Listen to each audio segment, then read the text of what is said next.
Yes, Honorable Speaker, I want to refer you to the provisions of Article 93, Sub-Article 2 of the Constitution, very, very briefly. And if you allow me, I'll read. The National Assembly and the Senate shall perform their respective functions in accordance with the Constitution. Honorable Speaker,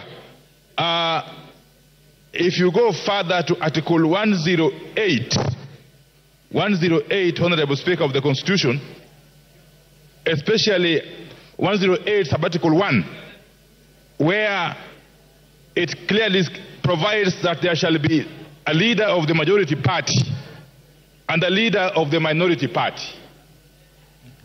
It goes further at Sub-Article 3, Honorable Speaker, to say that the leader of the minority party shall be the person who is the leader in the National Assembly of the second largest party or coalition of parties. But finally, at Sub-Article 4, it provides the order of precedence in the National Assembly, which is obvious, Honorable Speaker. It's the Speaker, the leader of majority, and the leader of minority.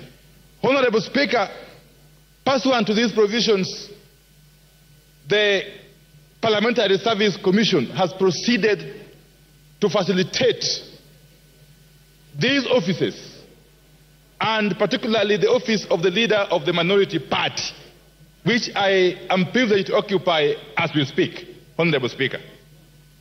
Honorable Speaker, part of the facilitation of that office is the enabling of the office to hire officers. As a matter of fact, the Commission has facilitated my office to hire officers. In fact, it has hired for me officers to serve in the office of the leader of the minority party, to enable that office to perform its functions effectively, Honorable Speaker.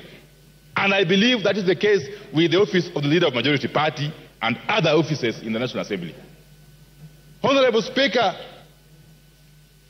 one of the officers in my office is the person holding the office of the policy analyst.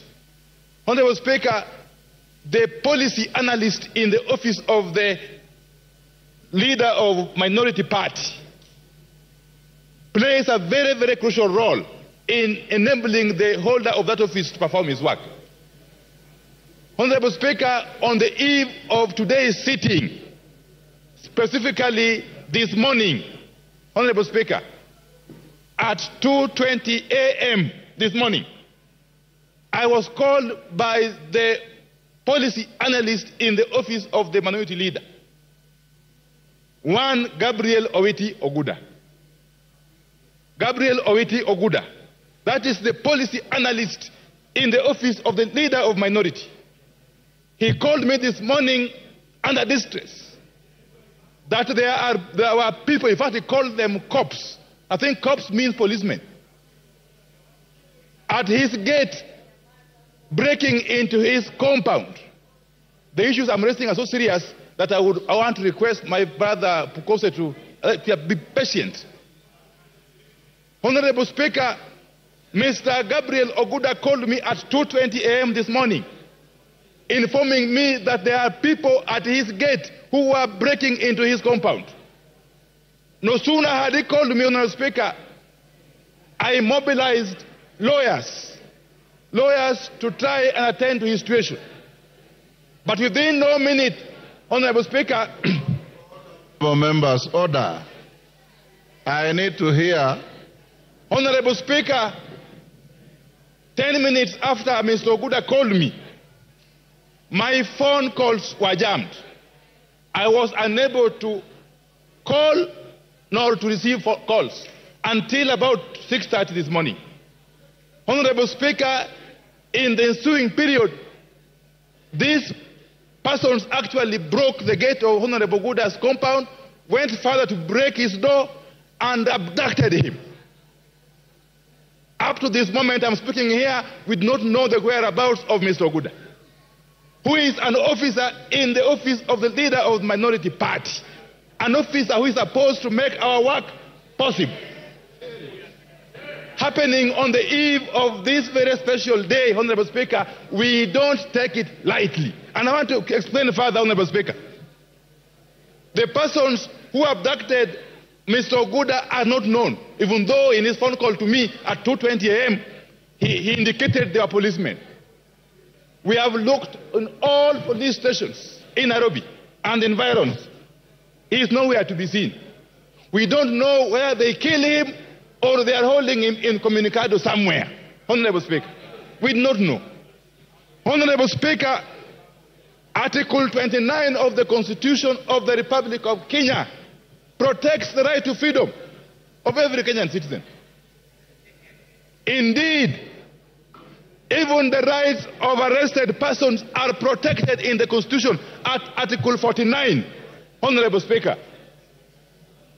As a matter of fact, nobody is supposed to be arrested without being informed as to why he is being arrested. The Constitution goes further to provide for rights of detained persons. If you are arrested for whatever reason and you are detained, you have got a right to access the services of advocates or lawyers. Up to this morning, up to this moment I'm speaking, the lawyers that I was able to assemble have not been able to access Mr. Oguda, wherever he is. So what am I saying? What I'm saying, Honorable Speaker, is that this cannot be treated as business as usual. It is the same manner somebody or people can abduct officers assigned to the office of the Speaker. That would be an affront to the independence of the institution of Parliament, Honorable Speaker. Parliament is an independent institution, and this House is not complete without one side of the House. This House is only complete with the majority side and the minority side. Honorable Speaker, before I conclude, let me say this. Some of us have walked this journey, and you know, these are not things that are new to us. But it will be unfortunate if this country were to regress to the dark old days, which we have been accustomed to, and some of us have been victims of. Honorable Speaker, a trend is now emerging of abductions of people in this country by people who we do not know. I am being told this morning from some sources that there is a unit already established in the police service, and that unit is reporting to nobody. They are reporting to nobody. They are a law unto themselves. He is on a point. They are abducting Kenyans. Wind up. I am on a point of order. Wind up. What is itching, Honorable Sirma? Order, honorable members. Order. Order. So can I allow him to prosecute my case? He seems to know more. I'm hearing what. Go on. I'm hearing what you are saying. Yeah, this is... Clerk, you can improve the sound system. Honorable Speaker, I was in this House. I was in this House in the 12th Parliament when members, especially some of them sitting that side, were crying here. Were crying here over these abductions.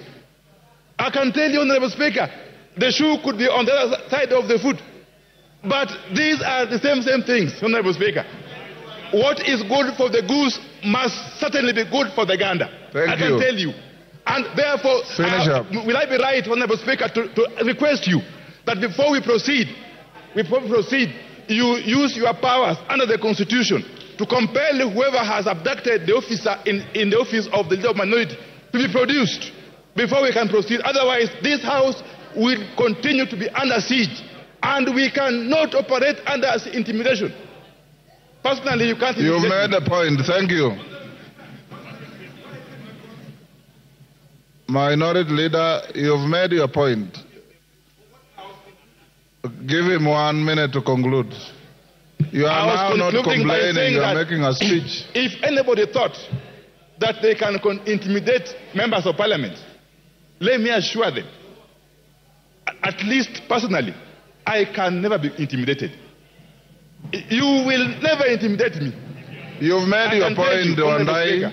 And therefore, I demand on behalf of my coalition that is extra material that's unnecessary. Released, or at the very worst, taken to court and charged with all offenses he has committed. Thank you. Thank you.